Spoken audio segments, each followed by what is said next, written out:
नमस्कार, वंदे मातरम। मैं हूं श्यामगिरी। आप देख रहे हैं हमारा चैनल मुद्दा भारत का। मुद्दा भारत का यानी मुद्दा आपका। मुद्दा है उत्तर प्रदेश की बीजेपी की खबरों से। उत्तर प्रदेश में बीजेपी की बात करो तो वहाँ सब कुछ ठीक नहीं चल रहा है। योगी सरकार है लेकिन योगी जी इसमें खुद बैकफुट पे हैं। वहाँ पर अलग अलग मीटिंगें चल रही है और अलग अलग चर्चे चल रहे हैं और वहाँ पर योगी जी का जो कुर्सी है वो खतरे में पड़ता हुआ दिख रहा है, ऐसा लोगों में बड़ी चर्चा है। तो इसी पर हम आज थोड़ा सा चर्चा कर लेंगे। हमारे साथ में है तथ्य साहब तो है ही, दयानंद देने जी हैं, राजनीतिक विश्लेषक भी हैं। हम उनसे जानेंगे कि जो उत्तर प्रदेश की जो इस समय हालात है, क्योंकि लोकसभा चुनाव के बाद जो स्थिति परिस्थिति बनी है वहाँ पर जो है इस समय समाजवादी पार्टी का लहर जो है जोरों चल रही है और इसका कारण क्या है, इसको लेकर जो है बीजेपी में बड़ा घमासान चल रही है। तो हम सबसे पहले तथ्य साहब से ही बात करेंगे थोड़ा सा योगी जी के बारे में कि योगी जी को जो इसका नाम की प्रधानमंत्री की लिस्ट में चल रहा है नंबर 1 पे, यानी मोदी जी के बाद अगर कोई प्रधानमंत्री की रेस में है तो योगी जी है और योगी जी के मतलब सीएम का कुर्सी खतरे में है। तो ये कहाँ तक सही है सर, आपसे सवाल है। पहली बात तो ऐसे कि यूपी के बारे में हमारी जानकारी जो है वो तिनका भर है और ये यूपी बार बार जाते भी है। यूपी इनका देश प्रदेश भी है और योगी से इससे भी मिल के आए हैं, वापस जा रहे हैं, वहाँ पे वापस जा रहे हैं। अभी ये रविवार को फिर यूपी में 8 दिन के लिए जा रहे हैं, वहाँ भी उनको योगी साहब को मिलेंगे। तो हम आज तो असल में ऐसा है कि हम प्रश्न पूछ सकते हैं, जवाब आपको ही देना होगा। तो मेरा सवाल ये रहेगा कि वो प्रधानमंत्री के रेस में ऐसा हम समझते हैं, मगर वो तो मुख्यमंत्री पद भी उनका डेंजर में ऐसा दिखता है। तो असली स्थिति क्या है आप भी बता दीजिए, हम दोनों सुनेंगे। असली स्थिति तो सर ऐसा है कि वहाँ पर जो पिछले 3-4 दिन से जो वहाँ पर सभा मीटिंगें हो रही है, अंदरूनी मीटिंगें हो रही है और हारने का कारण जो है जो बीजेपी बैकफुट एक तरह से दिखा है लोकसभा में। मतलब कि बीजेपी ये कह रही थी कि 80 सीट से एक भी कम नहीं आएगी, यानी कि 80 का 80 सीट यानी 100% रिजल्ट जो आएगा, लेकिन वो 40 भी नहीं आई।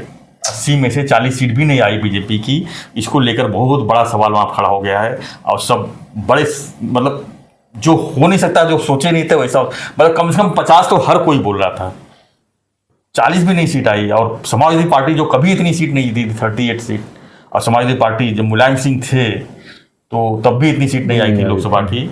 और इस समय वहाँ पर समाजवादी पार्टी ये बल्ले बल्ले चल रही है। वहाँ पर समाजवादी पार्टी तो अब यही देख रही है कि 2027 में जो चुनाव है विधानसभा की, उसमें अब सरकार बनाते हुए दिख रही है।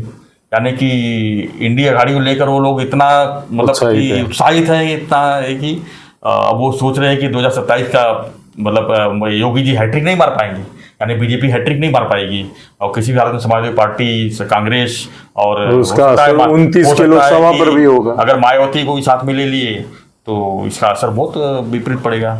और योगी जी कहाँ कम पड़ गए ऐसा यूपी के लोगों को लगता है?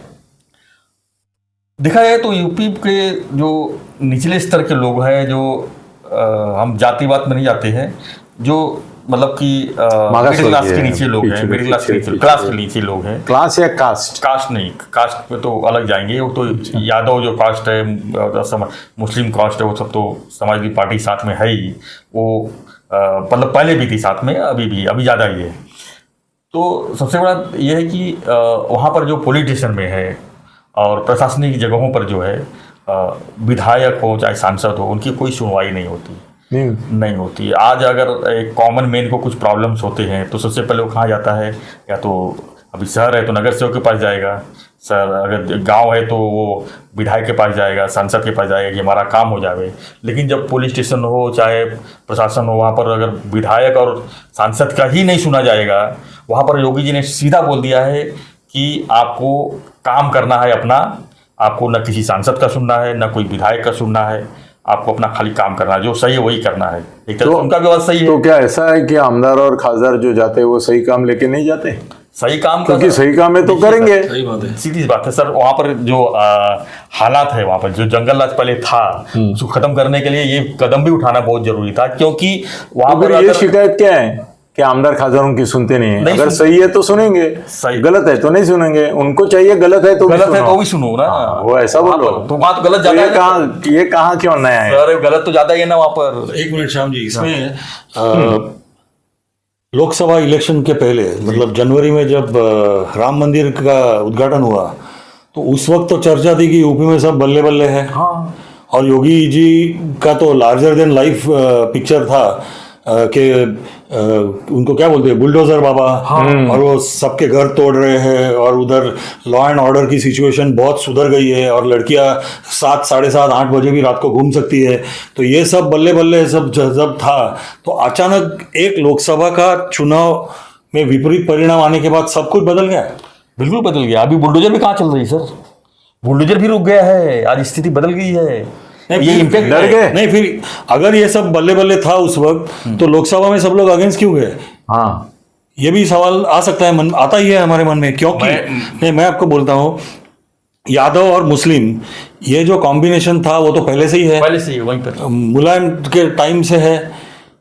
अमित शाह जी जब 2014 में जाके यूपी में बैठे और उस वक्त 73 सीटें लाए, तब क्या बोलबाला हो रहा था कि अमित शाह जी ने जाके उधर रिवर्स इंजीनियरिंग किया, इनका जो सोशल इंजीनियरिंग था उसको रिवर्स किया। सुनिए, बहुजन समाज पार्टी में जो दलित वोट था मायावती जी के पास था और उसमें वो जाटव समाज जो था जो मायावती के पास था, तो उसको उन्होंने आइसोलेट करके बाकी के सारे चमार वगैरह जो दलित थे वो बीजेपी के पास आ गए करके बीजेपी का सीट बढ़ा, ऐसे लोग कहते थे। इस वक्त क्या हो गया? 2019 में भी बसपा जो है सपा के साथ में थी, बरोबर है ना? फिर भी बीजेपी की सीट आई थी। हाँ, तो अभी क्या हो गया फिर? अभी वही बोल रहा हूँ कि जब 2014 की बात आप जो कर रहे हो कि अमित शाह जी वहाँ पर बैठे और वहाँ पर 73 सीट जीत रहे, उस समय जो है वहाँ पर बदलाव की स्थिति थी, क्योंकि वहाँ पर सपा और बसपा बारी बारी से वही 5 साल राज करते थे। एक बार सपा आती थी, रिपीट कोई नहीं देता था। यूपी का और राजस्थान का ये आपने देखा होगा गणित, वहाँ रिपीट कोई सरकार नहीं आती है। इस बार योगी जी जो रिपीट आए हैं वो इतिहास बनाया है उन्होंने। तो योगी जी रिपीट 22 साल में 2022 में चुन के आए जी, रिपीट चुन के आए, अच्छे वोट से बहुत चुन ही के आए। ज्यादा। हाँ, और 24 में 2 साल के अंदर क्या हो गया? अच्छा, बीच में राम मंदिर भी है। अच्छा, योगी जी का जो वक्त जो कैंपेन चला था, मैंने वो कैंपेन देखा था और वो हर जगह पे जो राम को लाए हमें उनको लाना है, ये थीम थी वो इलेक्शन की। तो मोदी जी भी राम को लेके आए। उस वक्त मंदिर की बांधने की शुरुआत 2022 में हुई, 24 में तो खत्म हो गई थी वो, और प्राण प्रतिष्ठा भी हो गई थी। फिर भी दलित लोग यूपी में और या ओबीसी वर्ग जो है वो बड़े पैमाने में अखिलेश यादव के साथ में गए और इंडिया आघाड़ी जीत गए। एक्चुअली वो जीत इंडिया आघाड़ी के है ही नहीं, वो जीत अखिलेश यादव की है। कांग्रेस अखिलेश के साथ में थी करके कांग्रेस चुन के आई है। हाँ, तो मैं यही जानना चाहता हूं आपसे कि फिलहाल उधर की स्थिति इतनी विपरीत क्यों हो गई है बीजेपी के लिए? हाँ, ये बताता हूं मैं कि वहां पर मैंने कुछ लोगों से गांव में भी संपर्क किया, पूछा वहां पर, तो वो उनका ये कहना था कि हम सांसद चुन के देते हैं, विधानसभा छोड़ दीजिए, लोकसभा की बात कर रहा हूँ, सांसद चुन के देते हैं, सब हम मोदी के नाम पर वोट दे देते हैं, लेकिन हमारा सांसद कौन है हमें आज तक देखा ही नहीं, हमारे एरिया में सांसद कोई आया ही नहीं, और सांसद मोदी जी है ना तो मैं तो वापस चुन के आ जाऊंगा। ये स्थिति जो बना के रखा वो लोग ने, एरिया में काम ही नहीं किया, कुछ संसदीय फंड होता है उनको कुछ पता ही नहीं है, उनका फंड जो है अलग ढंग से यूज हो रहा है, तो ये लोगों के दिमाग में आ गया। दूसरी बात, जो कांग्रेस ने जो नैरेटिव फैलाया खटाखट वाला एक तो, और दूसरा जो उनका ये संविधान का जो मामला उठाया, उसमें दलित बट गए पूरा, और दलित बट गए, चले गए मतलब बीजेपी खिलाफ कौन है? इंडिया गठबंधन कौन, ज्यादा सीट किसका था? सपा का ही था, तो सपा का सीट ज्यादा आना ही था, तो ये नैरेटिव था। तो अब जब चुनाव रिजल्ट आ गए उसके बाद जो है योगी जी ने एक योगी जी की तरफ से एक और नैरेटिव आ गया, उनके खिलाफ नेगेटिव आ गया कि उन्होंने कहा कि हमने ऐसे 35 सांसदों के नाम लिस्ट दिए थे अमित शाह जी को, जिसको कि टिकट नहीं देना था, वो लोग कुछ काम किए नहीं एरिया में, वो हार जाएंगे, लेकिन उनको नजर किया, वो जो 35 नाम दिए थे उन्हीं को वापस टिकट दिया, और वो जो योगी जी ने जो नाम दिया था वो सबके सब हार गए। तो अगर 80 में से 35 निकाल लो तो बचे कितने? तो ये सब जो चीज़ें बाहर है, ये एक्चुअली बाहर नहीं आनी चाहिए। ये सोशल मीडिया से लेके मीडिया में भी आ गई खबरें, तो एक तरह से अमित शाह का और योगी का लड़ाई भी देखा जा रहा है, वो भी चल रहा है। अभी केशव प्रसाद मौर्य का भी आज जो है लगातार न्यूज में खबर आ रही है, वो नड्डा से मिलने जा रहे हैं, इनसे मिलने जा रहे हैं, मुख्यमंत्री उनसे बनेंगे मिलने वो। जा रहे हैं। यस, नहीं, मेरी जानकारी थोड़ी दूसरी है। केशव प्रसाद मौर्य ये 3 बार सांसद रह चुके हैं, उप मुख्यमंत्री रह चुके हैं, प्रदेश अध्यक्ष रह चुके हैं, 2 बार उप मुख्यमंत्री रह चुके हैं। 2 बार उप मुख्यमंत्री रह चुके हैं। उनका नाम राष्ट्रीय अध्यक्ष के लिए लिया जा रहा है भारतीय जनता पार्टी में। नड्डा जी को इसलिए मिलने गए थे कि जो जहाँ तक मेरी जानकारी है, उन्हें राष्ट्रीय अध्यक्ष के रूप में भारतीय जनता पार्टी में फिलहाल देखा जा रहा है ऐसे। बड़ी बात है, बड़ा न्यूज़ है। फिलहाल तो चर्चा ये भी है कि मतलब कि योगी जी का जो कुर्सी है खतरे में नहीं है, लेकिन ये भी खबर है चलना लाजमी है कि खतरे में नहीं है, ये बताना पड़ रहा है उनको। दिखाया तो जो परिस्थिति बन रही है उत्तर प्रदेश में, देखिए, तो बीजेपी एक तरह से बैकफुट पे है, नो डाउट। देखिए, बैकफुट पे है क्योंकि लोकसभा हार गई है। पर मैं आपको योगी जी और केशव प्रसाद मौर्य के बीच का जो रिलेशन है, 2014 से ही उनमें अनबन थी। एक रास्ते के एक कोने पे योगी जी का बंगला था, दूसरे कोने पे केशव प्रसाद मौर्य जी का बंगला था। और पहले 5 साल जो थे 14 to 19, एक बार भी वो मिले नहीं, एक दूसरे के घर पे गए नहीं, एक ही रास्ते के 2 कोने पे ये होते हुए। और वो ठाकुर है मेरे ख्याल से योगी जी, हाँ ठाकुर, और केशव प्रसाद जी ओबीसी में ओबीसी है। तो वो उनका जो है मतलब कास्टिज्म जो यूपी में है, वो तो कोई पार्टी इसमें से छूटी नहीं है, ना भारतीय जनता पार्टी छूटी है। और फिलहाल जो हम सुन रहे हैं कि भाई योगी जी ठाकुर है तो ओबीसी ब्राह्मण ये सब लोग उनके खिलाफ गैंगअप कर रहे हैं, ऐसे सुनने में आता है। वो कितना सही है? बिल्कुल सही है, क्योंकि जब 2014 की बात, जो 2014 के बाद जो चुनाव हुए थे 2017 में, तो केशव प्रसाद मौर्य जी को लगभग सीएम घोषित कर ही गया था। और योगी जी का कहीं नामो निशान नहीं था कि वो सीएम बन सकते। सांसद थे योगी जी, उस वक्त सांसद थे। उनको संसद से उठा के फिर मुख्यमंत्री बनाया गया। तो उसमें भी और एक स्टोरी है जो टाइम्स ऑफ इंडिया जैसे पेपर ने दी है कि अपने गुंडे लेके योगी आदित्यनाथ अंदर घुसे मीटिंग में, इसकी पार्टी की जो मीटिंग थी उसमें, और उन्होंने बोला मेरे सिवा किसी का नाम लेने का नहीं, और दादागिरी करके उन्होंने केशव प्रसाद मौर्य का बाजू में ये करके अपना नाम करके लिया। सब देखते रहे, केंद्रीय निरीक्षक जो आए थे उनको भी धमकाया उन्होंने कि मेरे सिवा कोई नाम नहीं चलेगा, राज्य नहीं स्थापन होगा, और जबरदस्ती करके वो मुख्यमंत्री बन गए। इसलिए पहले ही दिन उन्होंने मोदी शाह को चैलेंज करके अपना ये रुतबा बना लिया था। उन्होंने बाद में शरणागति ले ली थी योगी आदित्यनाथ की दादागिरी के सामने। ये भी बात है। तो क्या लगता है सर कि तो अभी अगर मौका मिल रहा है तो मोदी शाह भी चाहेंगे कि इसको कट टू साइज करो। फडणवीस को किया उन्होंने, मोदी और शाह के सामने योगी जी की दादागिरी चल सकती थी इतना हल्ला? हाँ, उस समय चल सकती थी। अभी देखिए, ये अंदर की बातें हैं, मैं उसके ऊपर ज़्यादा टिप्पणी नहीं कर सकता हूँ। थत्ते जी ने बताया, वो खुल के बात करने में माहिर है, बोलते ही है। मैं थोड़ा सा रोक के बोलता हूँ, तो मैं इसके ऊपर जहाँ पर एक है, योगी जी बहुत पावरफुल नेता है। उनका नाम मोदी जी के उत्तराधिकारी करके भी देखते हैं। मोदी जी का उत्तराधिकारी करके दूसरा नाम अमित शाह जी का भी आता है।